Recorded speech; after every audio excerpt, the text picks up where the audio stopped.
From the Oregon State University Extension Service, this is Pollination, a podcast that tells the stories of researchers, land managers, and concerned citizens making bold strides to improve the health of pollinators.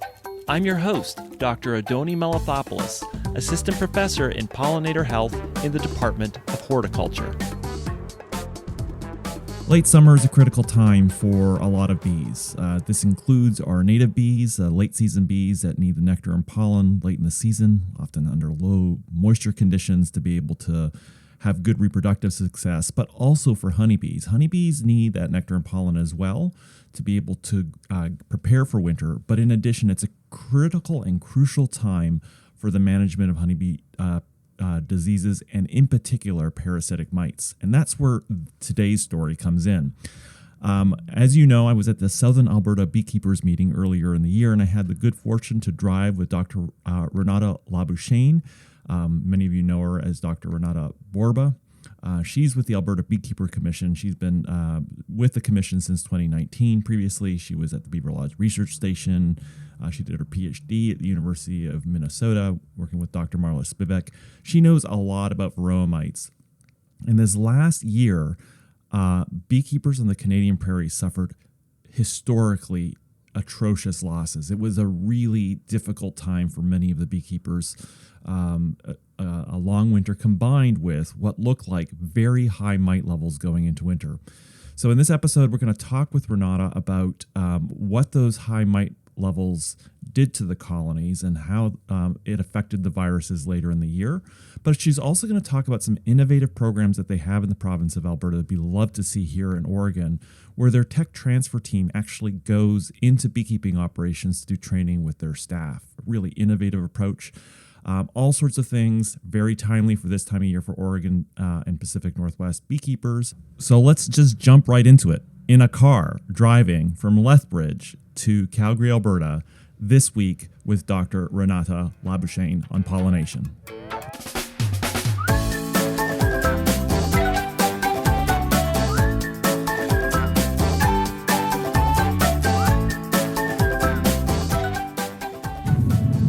Welcome to Pollination, Renata. Oh, my pleasure, Adoni. Well, we had an episode just about a month ago with Nuria Morin, the new British Columbia Tech Transfer Program, but there's a much more established program here in Alberta. We were just down at the Southern Alberta Beekeepers Association meeting, and you presented on what I thought was really remarkable, that you had data on the health of colonies across Alberta, and you had data from the spring. Can you tell us a little bit about the tech transfer program's monitoring of Alberta hives? Yeah, so the tech transfer program started in 2019, and this is an initiative from the Alberta beekeepers to have an extension program for the beekeepers, for the commercial beekeepers. And one of their main points is that they wanted more monitoring in their colonies. And I'm not entirely sure, but I think that had to do with a shift in the direction of the Alberta government bee team, and that is something they used to do before, and they were shifting their priorities, and that's something they were not going to do anymore. So the Alberta beekeepers really wanted to continue with that, so they decided that could be like the main focus of the tech transfer program. So that's why when the tech transfer program started in 2019, my first priority was to design a monitoring program for the beekeepers. So I started in 2019, but the monitoring program didn't start until 2020.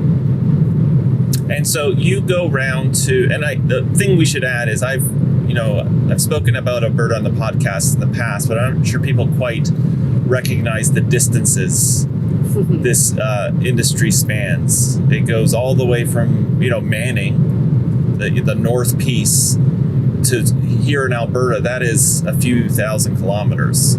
It's a long drive. So you have to get to monitor this industry.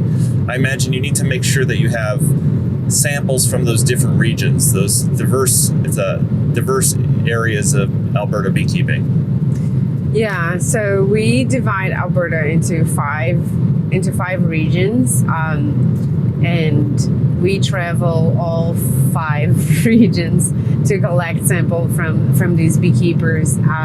So yes, we go to the Peace, which is way like northern Alberta, and from the Peace to southern Alberta here in the prairies, and it's quite a long distance. It takes us about a month and a half to cover all the beekeepers that we're sampling from. And this year, and I guess I should say every year has been somewhat consistent, the numbers. This year it's about 900 colonies. Oh my goodness. But that's about, so that we sample 10 colonies per apiary, so that's 90 apiaries. Wow. That we sample. Wow. And I think it's like 27 beekeepers in total. Yeah. That's a lot of colonies, and I guess it gives you, I mean, we've got, is it 200 or 300,000 colonies in Alberta? Yeah, about 300,000. Yes. So it's a good proportion, you know, for especially in focusing on regional representation. I suppose when it comes to regionally, the beekeeping industry in Alberta is very, you know, different, with the northern part of the province focusing on honey production. And the southern part producing, you know, some pretty big honey crops, but the big reason for them is the pollination of hybrid canola seed. Yeah, and that's what also makes beekeeping in Alberta kind of unique, is that we have these 2 different, I shouldn't say industry sectors, but maybe beekeeping operation focus. That some beekeeping operations, mostly the ones in the southern Alberta, they have their primary focus sometimes is not honey production, but yeah, like you said, it will be pollination, and so that makes the data quite interesting as well when we're looking at pollinators versus non-pollinators and that kind of thing. I suppose the other thing to keep in mind is, unlike American beekeepers, where colony replacements are painful, you have to, you know, you lose colonies over winter, you know, it costs you money. In Canada, there are some real severe limitations in being able to replace colonies. So the health of your colony is at a premium. You want to make sure that you don't lose colonies. Almost doubly as important as in the U.S. Yeah, access to those replacement colonies here in Canada it's not as easy as I would say in the U.S. So for beekeepers, that if they lose quite a few, if their overwinter mortality is fairly high, it can be very difficult for them to make those numbers up again to what they were before, because that market, it's not that big in Canada. Most of those early replacement colonies, so in the early spring, they are imported, so they will come from New Zealand, Australia, and it's just not as easy. And I guess with COVID, it made things so much worse, to impossible to get those replacement colonies, those nukes, those packages, right, from imported stocks. And in some way that was, I guess, beneficial to local suppliers, so that kind of got that local market to improve and I guess also increase, but at the beginning was very hard, and right now it's getting better. But yeah, it can be very complicated. Well, I imagine it's, you know, if you have 300,000 colonies, a 10% loss, which would be a very low, exceptional year, that would be 30,000 packages and queens and divisions that you'd have to bring in. But when you have a larger loss, like 20,000 or 20%, 30%, and I hear in Alberta and across Canada, there was some very historically high losses this past year. You just can't make it up.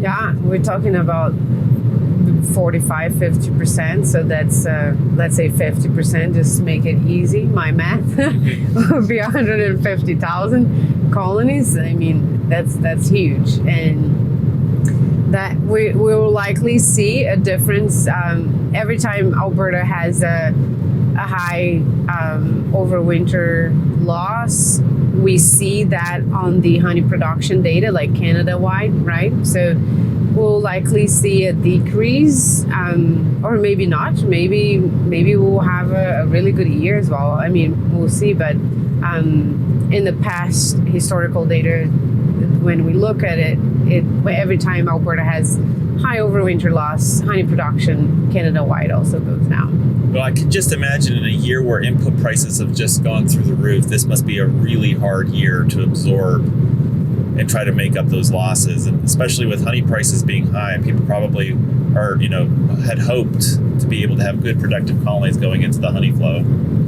Yeah, hopefully the high honey prices will help also, right? A little bit offset the costs and things like that. But yeah, it would have been a really good year for them to have a low mortality. Okay, so to kind of give people a heads up and to get a sense of what's going on, you sample, I guess, these 900 colonies twice a year, but also in the pollination area, I understand you go 3 times. You'll visit the same colonies 3 times to get these snapshots in time. Yeah, so we kind of tailored that part of the program to the pollinators. That's something they requested when we were discussing how the program should look like for the pollinators. They showed interest for an additional sampling point. So we started doing a third sampling point for them. So that's during pollination. So when canola, it's about, I would say 50% bloom or something like that, we come down to the Lethbridge area and we sample those colonies during pollination. So we go to the pollination fields and we're sampling those colonies right there. Okay. And so you've already finished the spring sampling, is that right? The first sampling of the year is complete. What were some of the highlights of what you found? So this spring, because of last year issue we had with varroa mites, that it was fairly high, we thought maybe this spring we're going to have to fight hard with the varroa as well. And we were surprised and happy to see almost zero varroa. We're having a really hard time finding varroa mites in our samples. And what months would these be? It would at least, I mean, I would say the average would be around 2% in a spring, because some beekeepers, we go there quite early before they even put treatments on. Yeah. So we are sampling pre-treatment. Oh, really? So looking at mite levels pre-treatment. Mm-hmm. So in the past, we would see maybe a 2% kind of thing. But right now it's 0. We didn't find, none of the regions had over 0.3% infestation level. Oh, so this sampling can help a beekeeper decide whether they're going to treat or not. Yeah, that's also the goal. So the goal of the colony health monitoring for the beekeepers is to give them real-time data so they can decide what to do. So if we go there pre-treatment and the levels are 10-15%, let's say, the beekeeper will look at that data and say, okay, I cannot do a slow release on those colonies, right? Because I have a 15%, I have to do a flash treatment. It's just an example. But if the beekeeper has 2%, I can do a slow release treatment on those colonies because there's only 2% or something like that. So the goal for the beekeeper is to guide their IPM decisions, so they can say, I will do this or I do that. That's cool. I need to have a plan for EFB, or I need to have a plan for sac brood, or those kind of things. Yes. Okay, so What about other problems? Like Nosema has always been historically a problem for beekeepers in Alberta. What's it look like this year? It actually didn't look that bad. If I remember correctly, our average, overall Alberta average, so not by region, was just above 2 million spores per bee. So the recommendation, the threshold, the guidance for that Nosema is 1 million spores per bee. So yeah, it was just above 2 million. So it's not that bad actually. I have seen worse. When the first year of the monitoring program, there was a few regions with over 15 million kind of thing. So it's actually not that bad. And I guess that's a good example on how that guided their IPM, because those beekeepers, when they saw those numbers, they were like, oh, I had no idea I had these high Nosema. I will definitely treat with fumagellin now, kind of thing. So it's nice to see that it can help them in that way. And I imagine, especially, you can reduce your antibiotic use. In addition, fumagillin is a very expensive treatment, and so just to know that you're good and you can withhold the treatment, that must really help the bottom line. Yeah, for sure. If they don't have to treat that and labor as well, they have so many things going on at the time of the year that they're usually treating. So that definitely helps them. Okay, so the last thing, I imagine everybody's kind of confused about viruses up and down, but there are some viruses that are strongly associated with varroa mites, and I imagine having low varroa mites must have meant those viruses must have been low. Is that what you saw? Yeah, surprisingly not. Wow. Our viral level, our mite levels are very low, right? Like you said, you would expect to see viral levels also very low from what we know from the literature, that if viral levels follow mite levels, and you have mite levels, you have high viral levels, and so on. But this spring, it was different. We have very low mite levels, and our viral levels are 8 to 20 times higher than what they were last spring. Wow.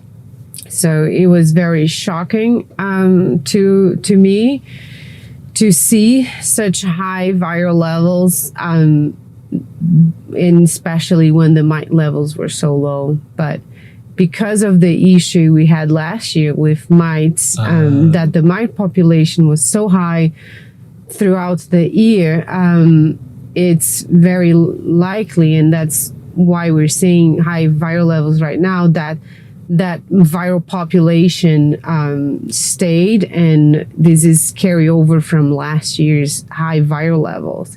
Let me get this straight. So what you think happened is, because there was high varroa mites last fall, that even though the varroa mites were effectively controlled, the viruses still, persisted in the bees, and you're still seeing it. Oh, that's interesting. Yeah, so the virus, they can survive without varroa, right? They don't need varroa to replicate or to jump from bee to bee. They can replicate inside the bee, and they can jump from bee to bee using other ways instead of just the varroa. It is less effective, of course. So hopefully what we hope to see is that if varroa mites are controlled this year and never go high, we might see these. Our hope is that we see these viral levels go down eventually, because they won't have the mites to use it as a vector to replicate and to jump from bee to bee. And then the bees will get a chance to deal with the viral levels and kill it, and soon get it really, really low. And then hopefully we'll see those viral levels going down in the fall. One thing that I also learned when we were at the Southern Alberta Beekeepers meeting, we visited Scandia Honey, and one of the things that the tech transfer team did that I thought was really wonderful is host a training some of these beekeeping operations are large. They employ, I think at Scandi Honey, I think we heard those 40 people, 40 employees. And so you did the tech transfer team helped those, help their team sort of, because there's so many people looking at so many colonies, helping train their eyes. Tell us a little bit about those trainings. Yeah, so these, we call it the on-site IPM training. And this was actually an idea from a commercial beekeeper. When I started in 2019, and my the first thing I did was to travel around the province and just chat with beekeepers to say, hey, my name is Renata. I'm the new tech transfer program lead, and I want to know from you, what do you think the tech transfer program should be doing? And what is the need in the industry? What is it missing that we could fill that gap? So, and the IPM on-site training came out of one of those meetings with a beekeeper. He said, you know what we really need is training. We need our workers, our seasonal workers, trained. But I cannot drive to the city with 20, 30 workers to a meeting, like an actual like scientific meeting, because they will not understand, and it will make no sense to them. It will be a waste of my money, a waste of their time. We need someone to come here and train them, plain language, very hands-on kind of training course for my seasonal workers. So that's how that got started. And and then this year we did 2 operations, and Scandi was one of them, and I can see that there's a huge need for that, to get those seasonal workers trained. And beekeepers cannot just travel with like Scandi with 40 workers for a beekeeping course. I heard there was like a high impact deliverable right off the bat. Somebody, took the course and then spotted a problem immediately, that it was just like, you could just see the tangible results of that kind of training, hands-on training. Yeah, and sometimes are little things that that they're doing wrong, and the way they're doing is not effective at all. But it's just little things that you have to change, that once you change that, then you increase the chances of that treatment really working, kind of thing. So it's just those little things. And I think I learn every year new things, science and things. We learn new things. So I think it's, even if they have had a training before, I think it's very important to just give a refresh. Hey, we learn new things every year. So I think it's very important. Fantastic. Let's take a quick break, and we have a segment that we do with our guests. Really excited to hear what your answers are going to be.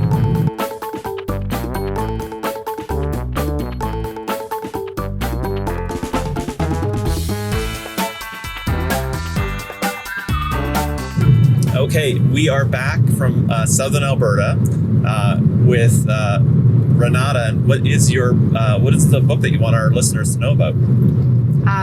The book is The Boy Who Harnessed the Wind. I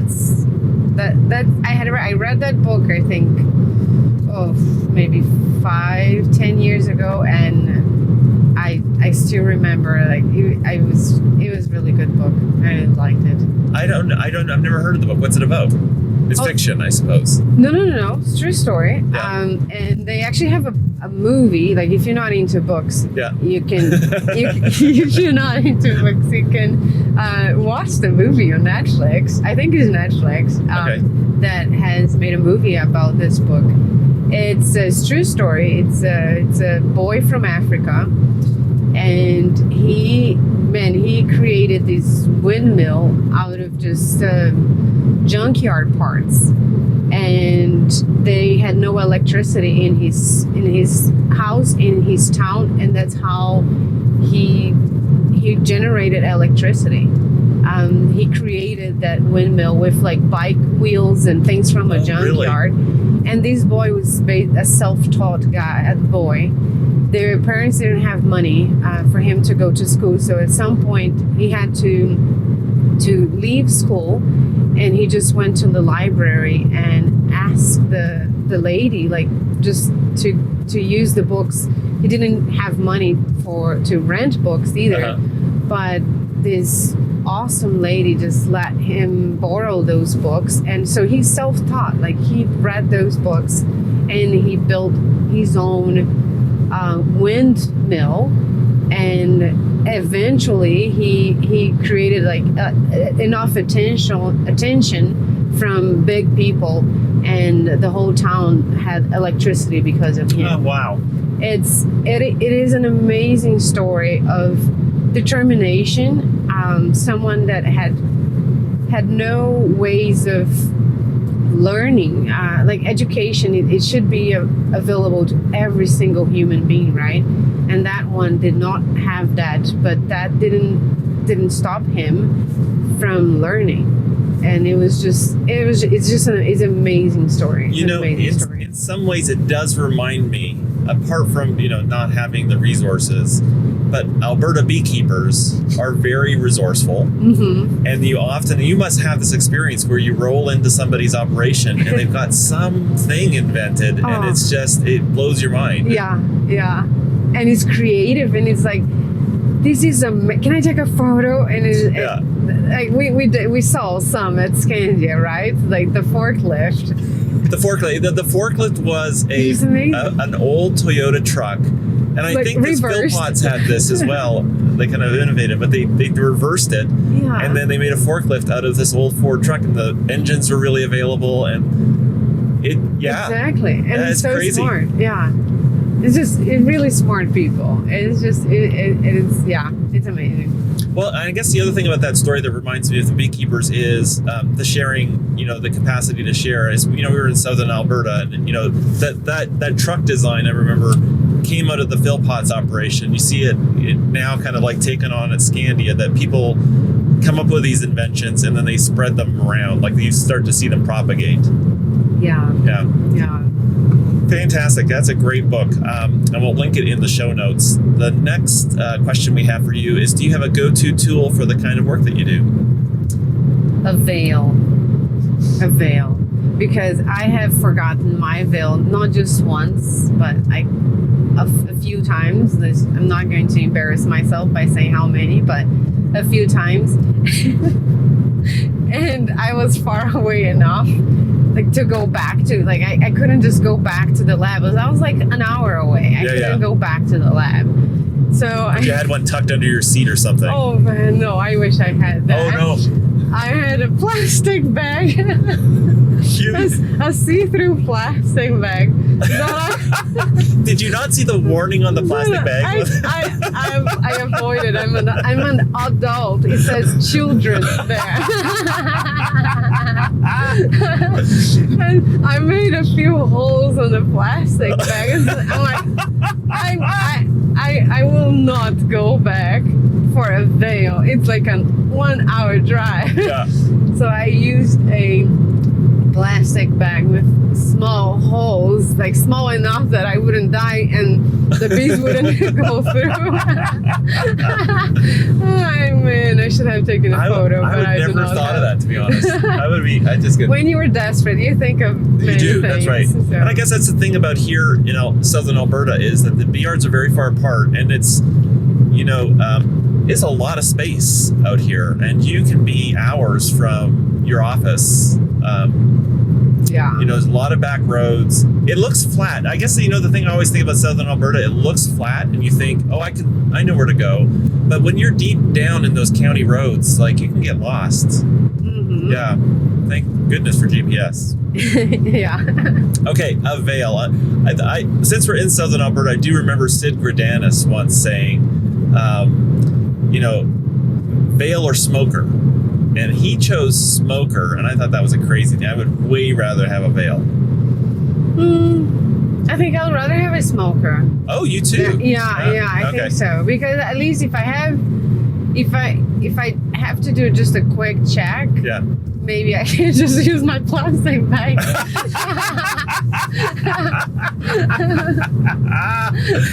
That's good. Okay, the last question I have for you is a favorite pollinator species. Your favorite pollinator, I suppose. I would have to say Apis mellifera. Honeybee, okay. Is there any honeybee colony or honeybee breed that you that comes to your mind?